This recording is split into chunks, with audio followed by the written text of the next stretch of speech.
I would now like to invite Lauren Martin, who's the Director of Research at the Urban Research and Engagement Outreach Center at the University of Minnesota. It's nationally recognized for her groundbreaking research in the areas of sex trafficking and trafficking prevention. Lauren is an expert on community-engaged research methods. Please join me in welcoming Lauren Martin.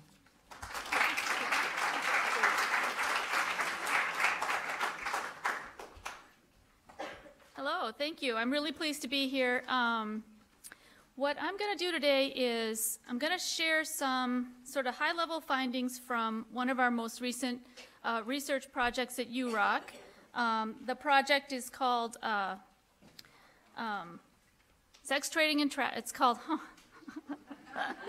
Sex Trafficking of Juveniles in Minneapolis. Really what we're looking at is mapping the market for sex with trafficked minor girls in Minneapolis. And I want to pinpoint some language there that's really important. So earlier today in the panel, you heard quite a bit about the state of Minnesota and kind of broad level things happening, and you heard some things about national and international. What I'm going to do now is really drill down deep into what's going on specifically in Minneapolis with girls who are under the age of 18. So it's a narrow focus project, and I want to share with you what we found. A couple things before I get into that. Also earlier today, people were talking a lot about collaboration and how important it is for people to come together and work together on this issue. There's no one entity that can do this on its own. So this research is the product of a number of really critical partnerships. First and foremost, I did this research with a research partner. Her name is Sandy Pierce. She's the president of Oteoni Research. She herself has founded a national survivor of sex trafficking organization. She's a PhD level sociologist, so she and I really came together to do this project. It was also funded by the Women's Foundation of Minnesota and in deep partnership with the Minneapolis Police Department. And you'll see why that Minneapolis Police Department partnership is so important in a minute when I get more into the study. So one really important thing to remember about research, people want to know things like how many victims. There's a lot of unanswered questions, empirical questions about sex trafficking. Research on this topic is particularly difficult because, as we've heard, it's a hidden phenomena, it's dangerous, it's illegal for many of the people involved. So it creates very unique research challenges, which we tried to overcome in this project. I am going to spend a little bit of time talking about our methods because I want you to know how we developed the knowledge that I'm going to share. Okay. So you already heard plenty of wonderful framing information about the state, so I'm actually just going to completely skip this part. Just know that in our research, we really took the Minnesota state definition of juvenile sex trafficking, which is around commercial sexual exploitation. So we were using that Minnesota framework to help us understand the issue. All right, so in the research, our project started out with 4 basic assumptions. The first is that the commercial sex trade is an industry. It's a business. So as such, it is subject to market forces. A lot of times when we think about this issue, we want to focus on rescuing victims, understanding what's going on with victims. That's really, really important, obviously. But it's also important to visualize and understand the systems through which victims are exploited. So what we tried to do in this study was really conceptualize the marketplace for sex with trafficked girls. I also want to just highlight, sometimes the language that we use in this study can be difficult and jarring. We're talking about juveniles, we're talking about kids, but we thought it was really important to use this language because that's how the actors in this enterprise view children. They view them as products to be sold. So we use a little bit of that language. I'm sorry if it's jarring, but I think it's important to understand how the marketplace functions. So the third basic assumption of this research is that sex trafficking operations, like all businesses, respond to market forces in order to generate a profit. And then the fourth basic assumption of this project is that the market for sex with juveniles responds to what the buyers, in this case sex buyers, are looking for. So within the market, there's segments of particular customers. So these are kind of this is the framework that we started this project on.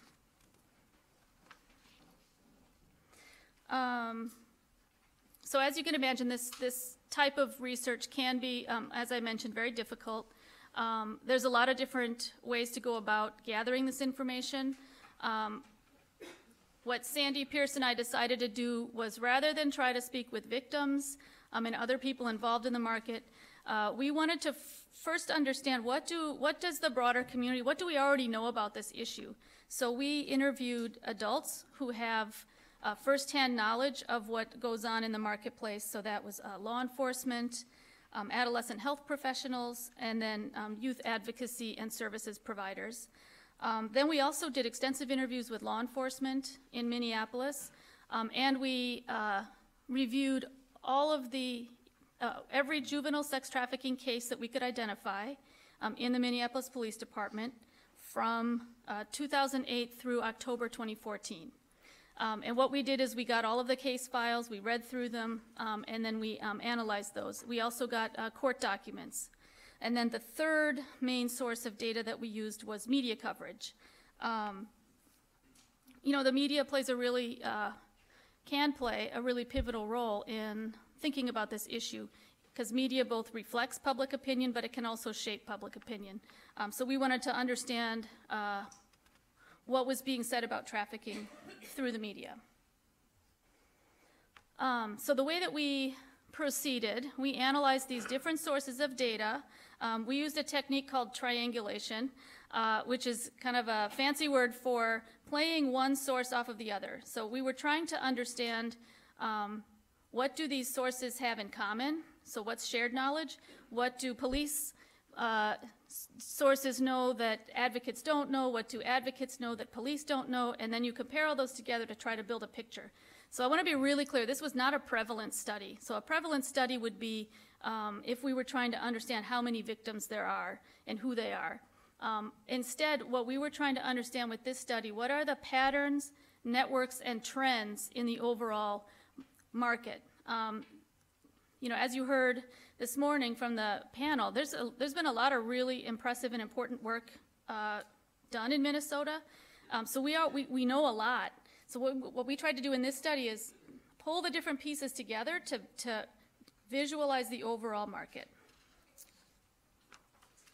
Okay, so I'm gonna get to the findings here in a minute. One other important framing for this study, we really wanted to understand who was involved, where do the activities happen, and how does the market function.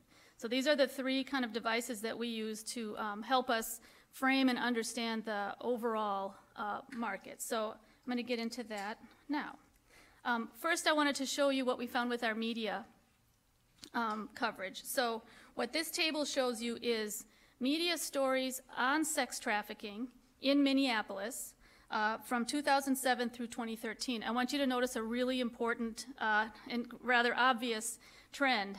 In 2012 and 2013, media coverage spikes, and this is directly related to the legislative work that was going on and also some work with the Minnesota Girls Are Not for Sale, really getting into the mix and trying to help shape public opinion. Another important trend that's not visible in this table is that not only did the media coverage increase, but the language used in media stories about this issue changed dramatically from 2007 through 2013. In the earlier years, most stories are talking about quote-unquote teen prostitutes, and they're really framing the issue as the teens themselves being the problem.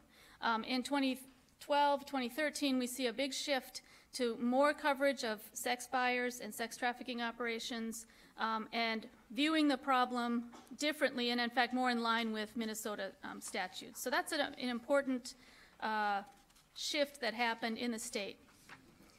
And this is important because, you know, when we think about law enforcement response, you know, law enforcement can investigate cases, but really what they need is a public that's aware of the case to even call 911 in the first place. So there's a symbiotic relationship between the media, public opinion, law enforcement, funding for services. So that's why we thought it was very important to look at that media coverage. All right. Now I'm going to dig into what we found in the Minneapolis Police Department case files themselves. So this table is really showing who the Minneapolis Police Department has identified in sex trafficking cases. So there's really three types of individuals. There's facilitators, and we use that term because facilitators can include a pimp, they can include a driver. There's a lot of different roles that can be involved, so we use the term facilitator. Minneapolis Police Department identified 49 facilitators, and their average age was 31. But that is hiding, there's actually two groups in that. There's an older group in their sort of late 30s and 40s, and then there's a much younger group that are in their late teens and early 20s. So when you average it, it comes out to 31. And then the Minneapolis Police Department identified 73 victims. These are all, they were all under the age of 18. The average age was 15, but I want to make a really important point that that's the average age when they came to the attention of the police. That's not necessarily the average age of when they were first involved in commercial sexual exploitation. And you will see that the age range of victims is between 4 and 17. The majority of the victims were in the kind of 14-year-old range. And then the third category are sex buyers. You'll notice it's a much smaller number that were identified than the victims or facilitators. I think this is changing rapidly as policing is changing, and I think the earlier panel talked about moving to a different type of sting operation that will help to identify sex buyers. But at any rate, the sex buyers that Minneapolis Police Department identified, their average age was 42, and they ranged in age from 23 to 65. So significantly older than victims and facilitators. So in addition to looking at the case files, we also had our partners at the Minneapolis Police Department look at do a criminal background on the individuals who were identified. So a ton of stuff on this slide. I'll just maybe highlight a couple of important things for you to note. I don't know if you can see the colors very well, but basically the facilitator bar, that's kind of lavender color, I want you to notice that almost 55% had already been arrested for a violent crime before they were arrested in connection with sex trafficking. And again, almost 40% had been arrested in relation to domestic violence. So the facilitators, the important point here is these are by and large individuals who were already known to the police for other violent offenses, and about half of them had narcotics arrests as well. What's interesting on the table to the far over there, it shows what we kind of already knew about victim vulnerability in terms of runaway youth and sexual abuse and physical abuse. What was interesting is that facilitators also had fairly high rates of being reported as a runaway or missing as a child. So we're seeing some new information about what's happening in the lives of people who later became facilitators. All right, so in the Minneapolis Police Department case files, this is what we found in terms of racial representation. A couple of major caveats. This is not self-reported racial representation. So in police data, It's what the police officer who took the report thought the person's racial representation was. So that's an important point to keep in mind. Another important point is that, shoot, you can't read it very well. So the green there is African American and African born. The Minneapolis Police Department doesn't make a distinction between those two categories, so it's lumped together. But what we found is with sex buyers, really all racial, ethnic groups were kind of represented in that category of people involved in sex trafficking. Not to the same degree as they are in the population, but all groups were kind of involved. With victims and facilitators, we saw primarily people of color in both categories of victim and facilitator. In our analysis, we really think it's linked to poverty and purchasing power, and that poverty, as was discussed earlier, is a major driver for either being a facilitator or a victim. Okay, I'm going to move a little bit to talk about where. One thing I want to add here. So when we compared Minneapolis Police Department data with our interviews, we think that the Minneapolis Police Department data is underrepresenting the number of white individuals who are sex buyers because of the way that policing happens in the city, and because many of the sex buyers are not from Minneapolis. A lot of those cases aren't going to be found within the Minneapolis Police Department. Okay, now I want to move on to a little bit about where. So where are individuals from? So this is a map that shows you the residential locations of people who were arrested for purchasing sex from a juvenile. And what I want you to notice is that we had to zoom the map all the way back to the whole Twin Cities, because the people purchasing sex from juveniles in Minneapolis are from across the metropolitan area.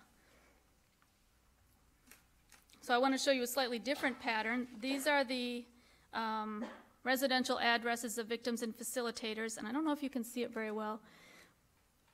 The important point here is that the residential addresses are interspersed, so it's two different colored dots. I'm not sure you can tell the difference from where you're sitting. But I can tell you what it's showing you is that victims and facilitators are from the same neighborhoods, and that those neighborhoods are neighborhoods with very high rates of poverty. Again, just reinforcing the notion around poverty as a driving factor in sex trafficking. So the darker the background color, the higher the poverty rate in this map. So I want you to think back to that sex buyer map. So sex buyers are super dispersed. Victims and facilitators are clustered in the same neighborhoods with each other. So another way to think about where sex trafficking happens, aside from where are the people involved, where do they live, is to think about the types of locations where different activities related to sex trafficking happen. So this graphic demonstrates all of the types of locations that both Minneapolis Police Department identified and all of our interviews identified as places where recruitment occurs. And I think what you'll notice when you look at these locations, they're places that young people generally are.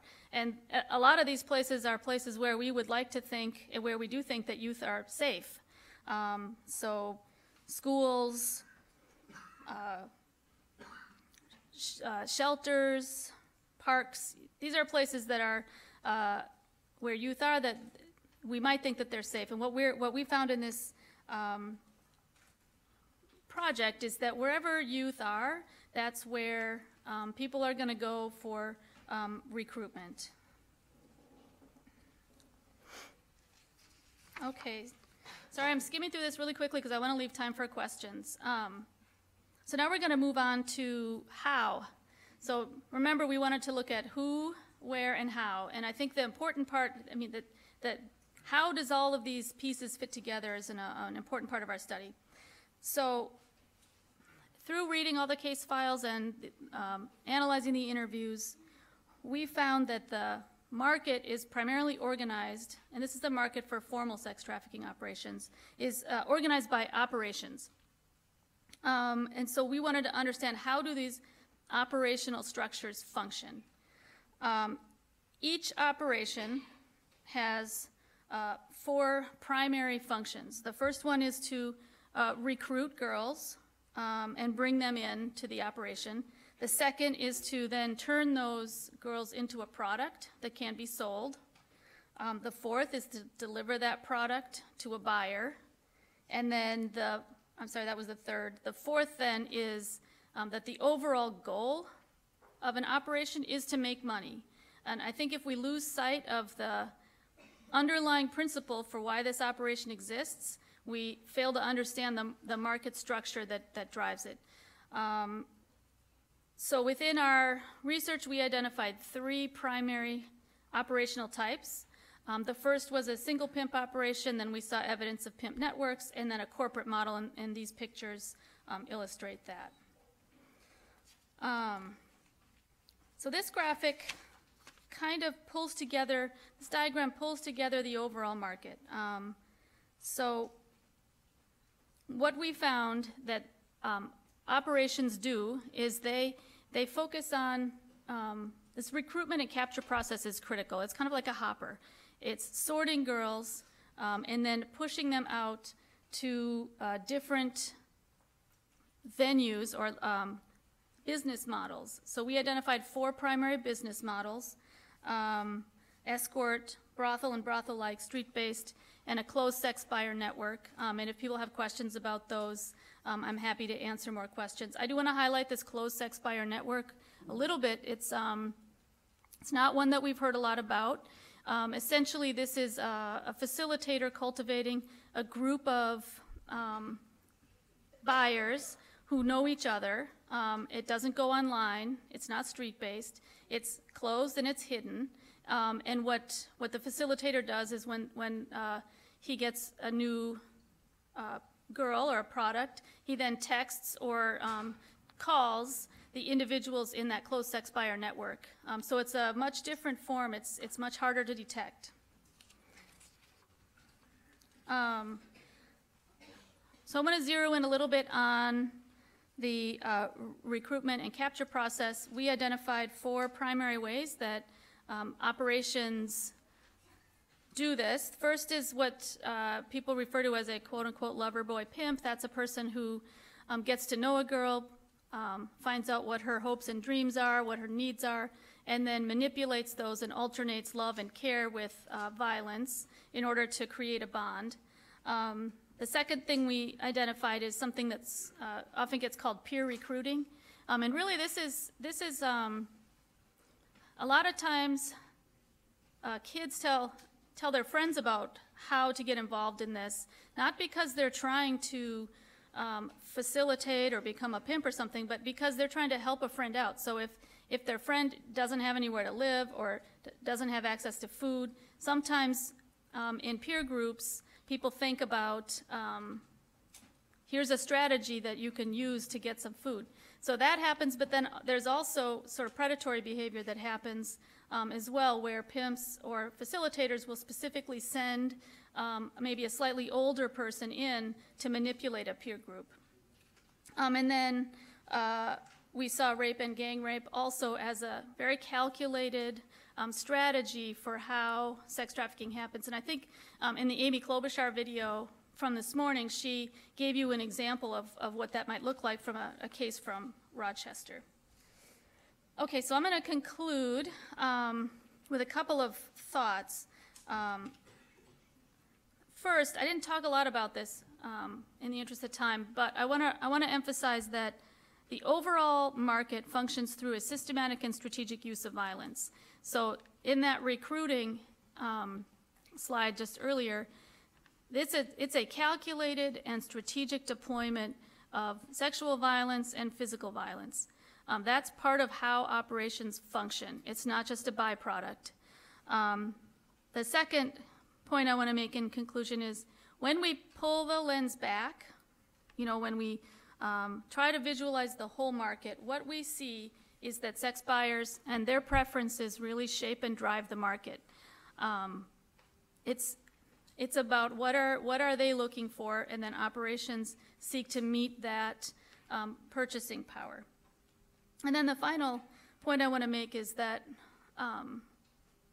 so I've been talking about this kind of formal markets with operations and structures, but there's also a very informal market where youth are trading sex for a place to stay or food. Often it's called survival sex. So these two markets are interconnected. The formal market really relies on that informal market as a supply for potential girls to pull into an operation.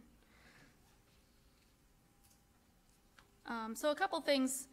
What can we do? I think you heard a lot about that from the panel earlier. I think so much of this is happening in schools. I think we should really focus on what can we do in schools to make it harder for operations to function. What can we do in schools to help with decreased peer recruiting? You know, a lot of times the girls that are most vulnerable are the girls that are getting picked on and teased, where there's stigma. I think if it might sound hokey, I think one huge prevention strategy is to just kind of be kind to each other in these contexts and try not to judge people when you don't really know what might be going on in their lives. We saw a lot of the girls in the police department case files had been bullied to the point where they had dropped out of school. So I think there's a lot we can do in schools to help with prevention. I think anyone who's working with vulnerable youth should be trained to understand, obviously, sex trafficking operations, but to recognize the link between those operations and that informal market.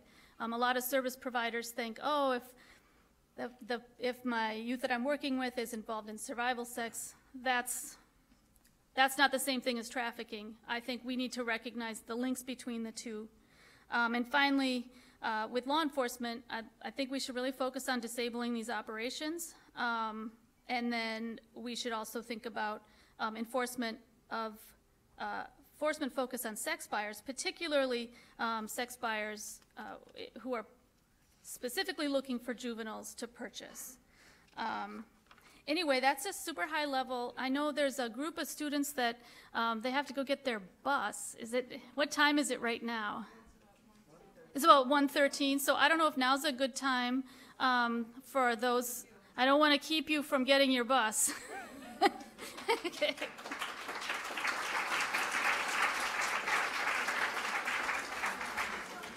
And then as soon as that happens, we have time for questions once the students are on their bus.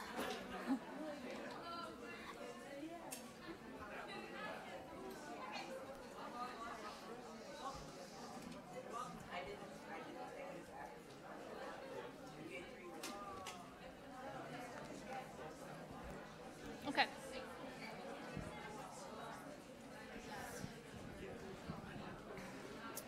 All right, should we try to do some questions now? Does anybody have questions? I think Nellie over there with the microphone. We'll be using the microphones for this session. So if you have a question, please raise your hand. All right. You were talking before about like 4 categories, and then you just talked about the bigger one, and I can't even remember what you call them. Was it this slide? Yeah, escort brothel. We can't read the slides at all back here. I'm sorry, I didn't know that. Okay. Yeah, so when I was talking about the overall market, we identified 4 primary business models. And what we mean by business models is strategies that the operation uses to connect the product to the seller. And we identified 4. One is escort, which I think many of us are somewhat familiar with. That would fall in the category. The Backpage.com, we've heard a lot about that, where an individual would arrange in advance to meet somebody and then often meet at a hotel or at the person's residence. The Second category is what we called brothel and brothel-like business models. So many of us are familiar with what a kind of stereotypical brothel is. It's when there's a group of people who would be selling sex, living in one place. A sex buyer would come to that location, view the girls who are there, and then decide which one they want to purchase. So there's some brothels that last years and years. They're well established. Then there's other brothel-like operations that take place over a weekend. So something like a trap house or other kind of a party house where girls are maybe there for, against their will, for maybe a day or two, and then boys or older men would come and select one of the girls to have sex with. The third business model is street-based. I think we're all fairly familiar with what street-based prostitution looks like. It's when the seller is walking on the street and a buyer approaches the seller in that context. And then the fourth is this closed sex buyer network that I kind of described already. Does that answer your question? Sorry, I didn't realize you couldn't see the slide. Okay, we've got a question here. Hi, related to kind of the business models that you were looking at, I was just curious if the Minneapolis Police Department also, I guess the case files talked about how they integrated the monies that they were making off of these businesses, so to speak, into the financial systems, or kind of what were they doing at that point? So I think you wanted to know, did the Minneapolis Police Department investigate what happened to the money? For most of the years that we looked at the cases from 2008 through 2014. Really the majority of the cases that came in before, say, 2012, they came in where the girl was the person who had been arrested. So in those cases, there were virtually no investigation about the operation. A few cases it was obvious, and so there was some investigation done. In the later cases, the Minneapolis Police Department was really using what I think was talked about earlier, a victim-centered approach, where you work with the victim not as a tool necessarily just for prosecution, but work with that victim to help identify what that victim's comfort level is in participating. And the goal is rescue rather than engaging in turning that person into a witness. Because sometimes the girls who are involved in these cases, there's really good reasons why they don't want to necessarily participate in a prosecution. They might be afraid of retribution. They might be fear for their family. Sometimes the traffickers and facilitators have access to their children, and they're kind of holding them hostage.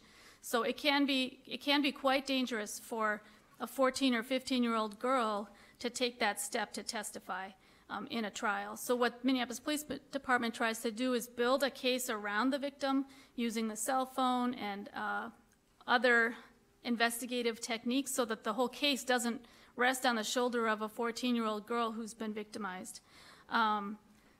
Long story, I don't think they're quite yet to the place of figuring out exactly what happens with the money. I think in federal cases, that's something that they look at a lot more closely. Right now, I think what they're trying to do is really hone in on that police skill of infiltrating deeper and deeper into the operations themselves, which is, it's new, and it takes time to develop the investigative techniques that make that possible. Any other questions?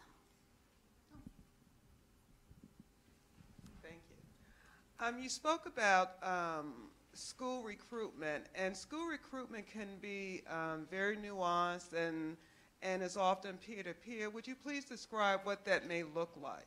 Sure. So sometimes, in some of the cases that we looked at, there would be one girl in a peer group whose family might have been involved in sex trafficking, or who for whatever reason was involved, and sometimes she will tell her friends about it, again, as a way to be a good friend in her mind, trying to help their friend out. But other times, in peer groups, the girl who's telling other people about it might be doing that because then she won't have to be involved anymore. So sometimes there's sort of a quota where a facilitator would want more kids to be brought in. And really what it looks like is normal adolescent kids hanging out, talking, sharing, talking about what their lives are like. I don't think it's, from what we can see in this research, it's not highly sophisticated. It's normal things that kids do with each other, talk about what's going on in their lives, things like that. I also want to say we saw a lot of evidence that there were older men on the outskirts helping to shape how these peer-to-peer conversations happen. A lot of times I think the girls involved in the conversations think that it's their idea to tell their friends about it, but we did find evidence that there are other people around the edges, like the girls themselves might not be aware that they're being manipulated to tell their friends. So I think it can be a fine line, and policing has some difficulty with this. When is a victim a perpetrator? When they're telling other people about this. And we've seen a number of cases that have gone through where former victims have been arrested and prosecuted as traffickers for doing this kind of thing. So I think there's a lot of nuance, like you say, and it can be difficult to discern exactly what's going on. We have time for one last question. Anyone? Okay. Oh. Let me see, how can I get to you? I'm loud. Oh, okay. Don't worry. Okay. In peer situations in schools, is there any evidence from youth workers that student bodies at large are aware that this is happening, or is it really covert, one-to-one type of communication? So I want to preface by saying we didn't do specific research in school contexts, but the cases that we looked at, it's pretty hidden, and I don't know that it's widespread known. Although I do think the larger, a lot of the girls who were involved in this peer-to-peer stuff were being called a lot of names by their classmates. Names like slut and whore and, these kinds of name calling and stigmatizing, which would lead one to believe that the general population of kids knew something was going on, but didn't understand that the kids are victims. So we heard a lot of talk about, among peer groups, people would say things like, oh, she wanted to be broke down at this party. She was looking for it. So a lot of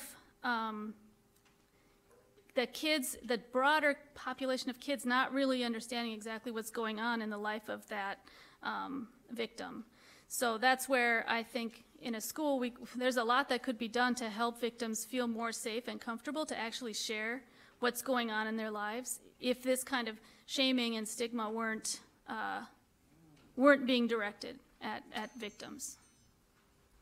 Anyway, I think we're out of time, so thank you very much.